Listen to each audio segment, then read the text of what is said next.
Welcome back to The Explainer. Today, we're diving straight into a massive digital mystery. Seriously, how do you catch a careful, highly skilled hacker who seems to be doing absolutely everything right to hide their tracks? Look, think about it. If a top-tier hacker routes all their traffic through commercial VPNs, proxy servers, and relies purely on burner accounts, how is the FBI actually tracking them across the globe? It's a provocative question, and honestly, the answer completely upends what we think we know about digital privacy tools and how well they actually protect our identities online. Part 1. The hacker's fatal flaw. Let's look at the Peter Stokes case. So picture this, May 2025. A huge U.S. luxury jewelry retailer gets breached, resulting in an $8 million ransom demand. And these hackers were incredibly careful. They routed all their activity through commercial VPNs and constantly rotating IP addresses. They even set up a tunneling tool called ngrok on May 12th using a proxy, right? Totally by the book for covering your tracks. Yet, despite literally all of these precautions, in April 2026, a 19-year-old named Peter Stokes gets arrested at the Helsinki airport carrying 2 massive hard drives. So, what exactly went wrong for him? Well, this specific massive string of numbers is the literal smoking gun that broke the entire case wide open for the FBI. But what is this seemingly random number? Section 2. What is the GDID? Okay, so a GDID stands for Global Device Identifier. Basically, it's a persistent, device-level identifier automatically assigned by Microsoft the second you install Windows or sign into a Microsoft account. Think of it like a permanent digital license plate that is physically welded to your computer, tracking the device's true owner across the entire internet.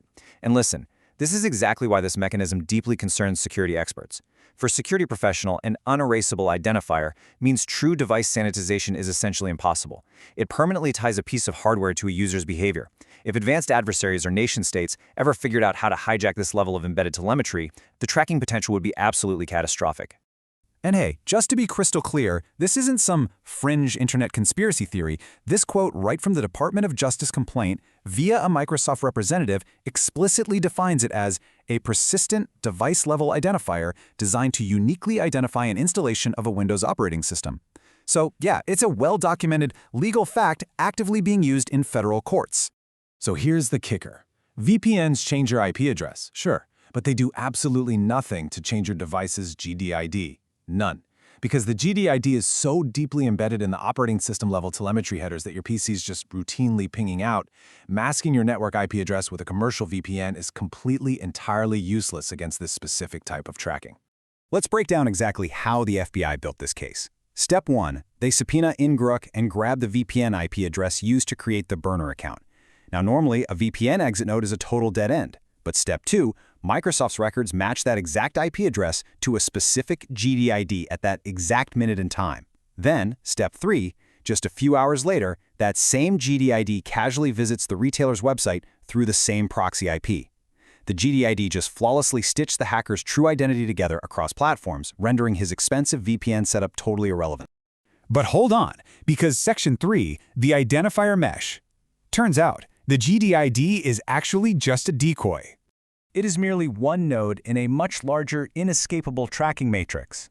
What's really fascinating here is how Windows emits this redundant mesh of at least 4 independent tracking planes.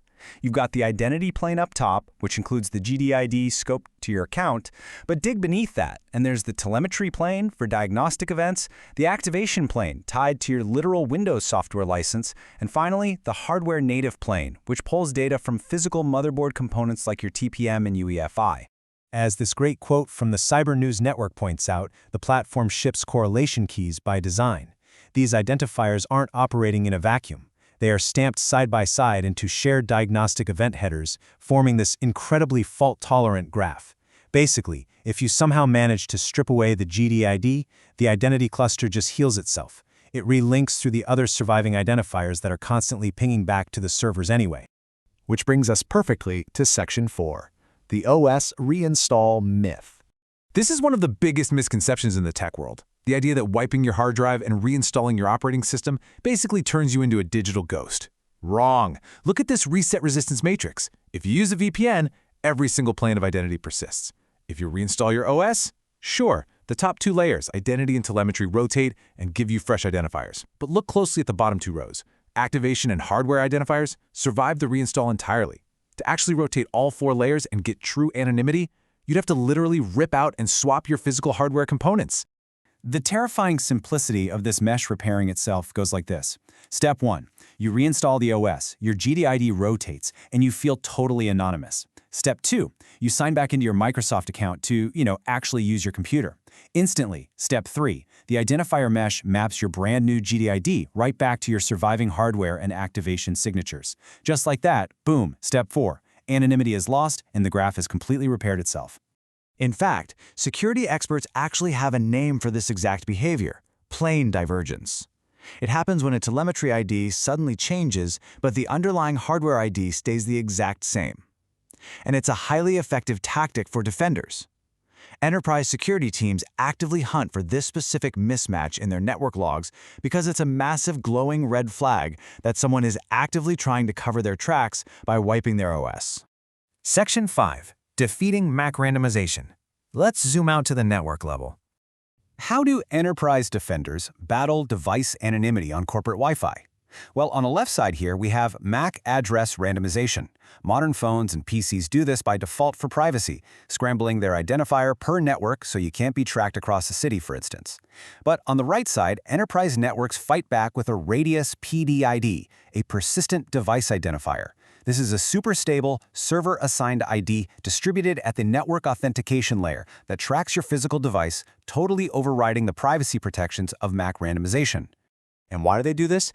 They aren't just being nosy. Network admins absolutely need stable device tracking to comply with incredibly strict security regulations. We are talking NIST's Zero Trust Architecture, HIPAA rules for tracking exactly who accesses digital health records, FISMA for continuous federal monitoring, and PCI DSS for payment networks. Ephemeral rotating MAC addresses simply do not cut it for legal compliance. And guys, this pervasive tracking isn't just limited to your OS or a secure corporate network. Even just casually browsing the web, sites can use WebGL fingerprinting. This is wild. Scripts basically command your browser to silently generate a hidden 3D graphic in the background. While the image looks identical to us, there are minute, hardware-dependent variations based on microscopic flaws in your specific GPU. The server analyzes those tiny rendering quirks and generates a highly unique fingerprint for your device, all without you ever clicking accept. Plus, modern browsers are basically quietly snitching on you, feeding servers your architectural details through user agent client hints. Notice these fields like sec.chua platform version? That instantly tells a website if you're running Windows 11, silently passing along system details that just further chip away at your online anonymity. Which brings us to Section 6, the privacy security paradox. This whole explainer really illustrates the ultimate double-edged sword of modern tech. For a privacy-conscious user, this is straight up a nightmare. No consent screens, it survives OS reinstalls, and it is permanently persistent tracking. It's exactly why privacy advocates are sounding the alarm. But flip the coin, and for an incident responder hunting a malicious hacker, it's an absolute dream. This is exactly the architecture that allows law enforcement to catch dangerous ransomware gangs and helps IT teams maintain zero-trust compliance. Literally, what one group calls an invasive privacy nightmare, the other calls an essential security dream. So I want to leave you with this final thought based on the sources we've unpacked today. In a world of inescapable, multi-layered, persistent identifiers, is digital anonymity simply a bug that has finally been patched? Thanks so much for joining me for this explainer, and as always, keep questioning the technology you interact with every single day.